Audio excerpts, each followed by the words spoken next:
போகி vlog பார்த்துடலாமா? Morning 4 o'clockலாம் எழுந்தாச்சு. இதெல்லாம் தான் கொஞ்சோண்டு அட்டையெல்லாம் க்ளீனிங்கில் கலெக்ட் பண்ணி வச்சுருந்தோம். அதெல்லாம் எடுத்துகிட்டு வந்தோம் நாங்கள் எரிக்கிறதுக்கு. இதெல்லாம் வச்சு தான் எரிக்க போகிறோம். ரொம்ப கரெக்டாக கலெக்ட் பண்ணல, லைட்டாக தான் கலெக்ட் பண்ணோம். அதை வச்சு நாங்கள் கொளுத்திட்டு இருந்தோம். அப்புறம் எல்லாருமே கொளுத்த ஆரம்பிச்சிட்டாங்க. 4 o'clockலாம் நிறைய கொளுத்த ஆரம்பிச்சிட்டாங்க.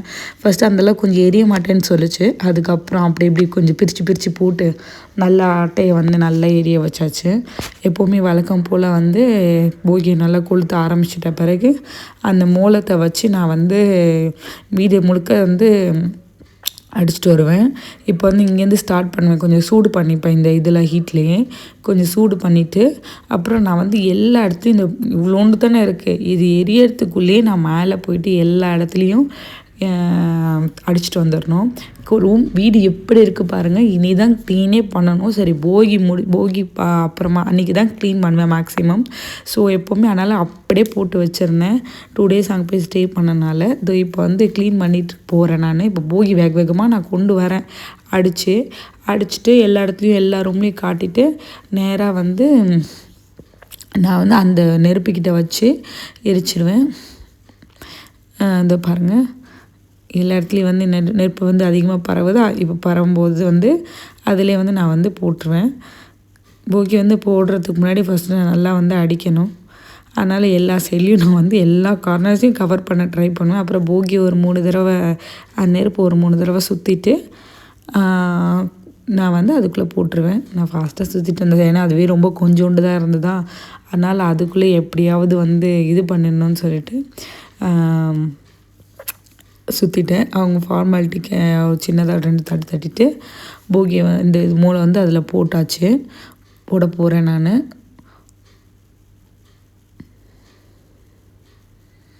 நெருப்பு எவ்வளோ 4 அட்டை தான் இருந்தது.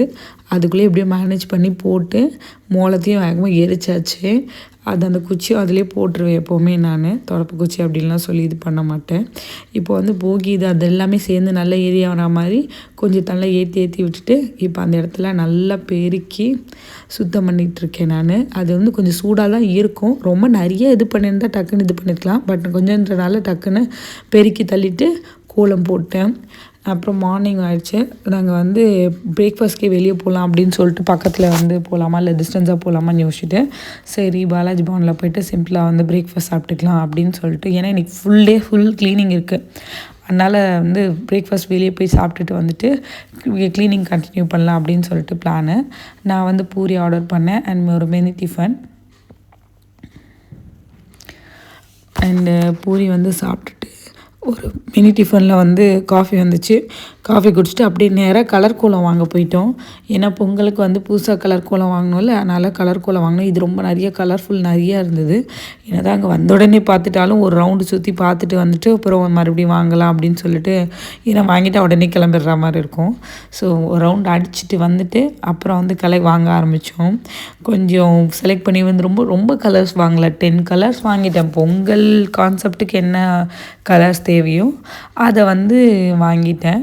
என்னென்ன கலர்ஸ் வாங்கினா பேசிக்கான கலர்ஸ்லேருந்து ஸ்டார்ட் பண்ணிட்டேன். Yellow, pink, green, blue, red, orange and மயில் பச்சை சொல்லுவாங்களே அதெல்லாம் வாங்கினோம்.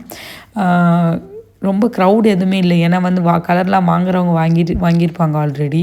இருந்தால் கலர்ஸ்லாம் ரொம்ப நல்லா பளிச்சுன்னு ரொம்ப அழகாக இருந்தது. அண்ட் அந்த பொங்கல் பானை எல்லாமே வந்துருச்சு. அங்கே பொங்கல் பானையில் செய்வாங்கள்ல, அது எல்லாமே வந்துருச்சு. கலர் கோலமாக ஒன்று ஒன்றா செலக்ட் பண்ணி பொறுமையாக வாங்கிட்டு நாங்கள் சைட் பை சைட் கொஞ்சம் என்னெல்லாம் வேறு ஏதாவது டிஃப்ரெண்ட்டாக வந்திருக்கு. ஏன்னா ஒரு தடவையும் ஒன்று வரும். ஒரு தடவை அச்சு வரும், ஒரு தடவை ரோலர் இது வரும். இந்த வாட்டி ஒரு குட்டி விளக்கச்சி மாதிரி இவளுக்கு வாங்கலான்னு சொல்லிட்டு பார்த்தேன். பட் அது நான் நைட் தான் ட்ரை பண்ணேன். பட் ட்ரை பண்ணும்போது தெரிஞ்சு ரொம்ப லைட்டாக வருது. நம்ம நல்லா திக்காக போடணும். இது ஏதாவது பெருசு ஏதாவது ரொம்ப வாவாக இருக்குமா அப்படின்னு சொல்லி பார்த்தேன். ஏன்னா இப்போ இதுதானே ட்ரெண்டிங்காக போகுது, இந்த ஸ்டென்சில்ஸ் தானே. ஸோ இதில் தான் ட்ரெண்டிங். ஆனால் ஆல்ரெடி நான் ஒரு 3 போல் வச்சுருக்கேன். அதுவும் இது மாதிரி ரிப்பீட்டடாக தான் இருந்தது. ஸோ இதெல்லாம் வாங்கிட்டு ஒரு ப்ரௌன் மட்டும் தேவைப்பட்டுச்சு.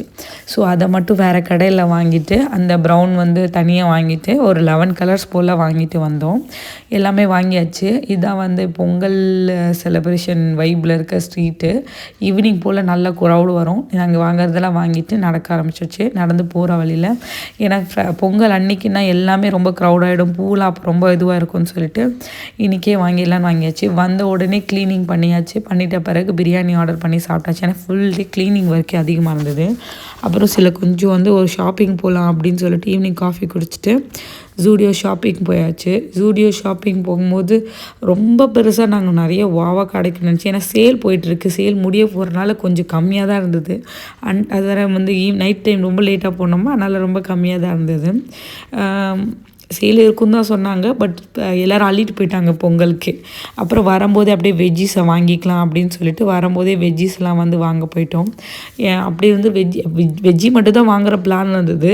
அங்கேயே நல்லா கிராண்டாக எல்லாமே விற்றுட்டு இருந்தனால சரி, தோரணம் அப்புறம் இந்த மஞ்சள் கொத்து எல்லாமே வந்து அங்கேயே வாங்கிட்டு வந்தாச்சு. அந்த இடத்துலையே தோரணம் வந்து கட்டி கட்டி கொடுக்குறாங்க ஃப்ரெஷ்ஷாக. அதனால் அப்படியே கொஞ்சம் வெயிட் பண்ணி நின்று வாங்கிட்டு வர மாதிரி இருந்தது. எல்லாத்தையும் எடுத்துகிட்டு வீட்டுக்கு வந்துச்சு. வீட்டுக்கு வந்து எல்லாமே வந்து அப்படியே கிச்சன் மேடையில் செட் பண்ணி வச்சுருக்கு. ஏன்னா அப்போ தான் வந்து மார்னிங் பொங்கல் செய்யும்போது எல்லாமே வந்து ஈஸியாக இருக்கும், ஆக்சசபிளாக இருக்கும்னு சொல்லிட்டு வந்து காய்கறி கடையில் வாங்கிட்டு வந்தது. அப்புறம் வந்தது எல்லாமே வந்து அடுக்கி வச்சுட்டு அப்படியே வந்து ரெடியாக வச்சுட்டேன். ஏன்னா கிச்சனில் பக்காவாக க்ளீன் பண்ணி வச்சுட்டேன். ஏன்னா நாளைக்கு மார்னிங் டக்குன்னு எடுக்கிறதுக்கு எல்லாம் யூஸாக இருக்கும் அப்படி தான். அண்ட் தென் அதெல்லாம் வேலையை முடிச்சுட்டு கோலம் போடுறதுக்கு முன்னாடி ஃப்ரைட் ரைஸும் சில்லி சிக்கனும் வாங்கி சாப்பிட்டுட்டு நேராக கோலம் போட போயாச்சு. கோலம் கலர் பாவை நைட் ஈவினிங்கே வந்து பிரித்து கொட்டியிருக்கணும். பட் டைம் இல்லாதனால க்ளீனிங்கு வெளியே போகிறது அப்படி இப்படின்னு பிஸியாக இருந்தனால கோலம் போடுறதுக்கு முன்னாடி தான் வேக வேகமாக பிரித்து கொட்டணும். ஒரு சிம்பிளான ஒரு அந்த 4 பாட்டு கோலம் இருக்கும்ல, பானை இருக்கும்ல, பொங்கல் பானை, அதுதான் போட்டோம். நீங்கள் வந்து மிச்சம் நாளைக்கு பொங்கல் விலாகை நாளைக்கு கண்டினியூ பண்ணுங்கள். முடிஞ்சதாக